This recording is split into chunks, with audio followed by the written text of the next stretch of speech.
సుశీల లక్ష్మీవారం రోజు ఎలాగైనా ఈసారి తన సవతి తల్లితో లక్ష్మీ పూజ చేయించాలని ఒక గృహమున కూర్చుండబెట్టి బయట గడి వేసినా కూడా పిల్లలు ఆడుకొనుచు అరటిపండు తిని తొక్కలను గృహద్వారము వద్ద వేసిన తొక్కలను తినెను. ఆకలికి తట్టుకొనలేక ఆ సవతి తల్లి ఆ తొక్కలను తినెను. ఈ విషయము తెలిసి సుశీల బాధపడెను.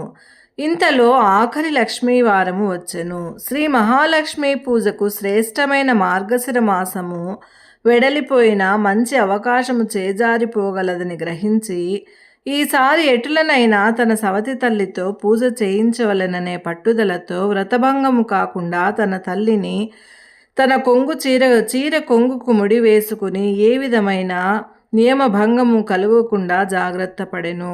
ఆనాటి సాయంత్రము తనతో పాటు తన సవతి తల్లితో కూడా శ్రీ మహాలక్ష్మి పూజ చేయించెను.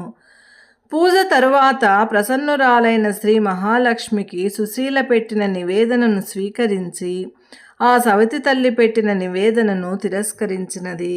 భక్తి శ్రద్ధలతో సుశీల ఇది ఏమని అడుగగా ఆ శ్రీ మహాలక్ష్మి, ఓ సుశీల, నీ చిన్నతనమున నువ్వు నా పూజ చేయినప్పుడు నీ సవతి తల్లి నిన్ను చీపురుతో కొట్టినది. ఆ దోషము వలన నేను ఆమె నివేదనను స్వీకరించలేను అని చెప్పెను.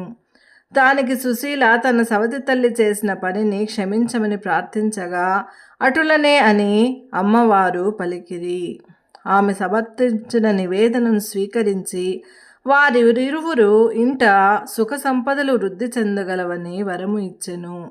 ఆ ప్రభావమున తన సవతి తల్లి ఇంట సంపదలు క్రమముగా వృద్ధి చెందినవి.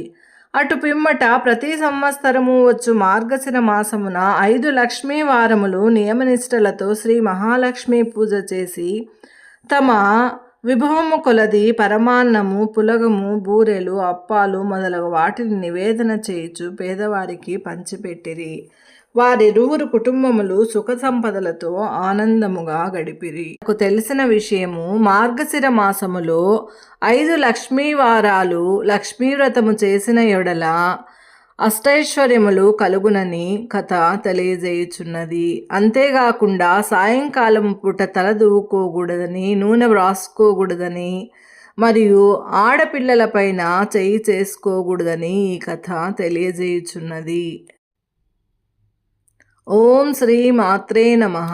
సర్వే జనా సుఖినో భవంతు.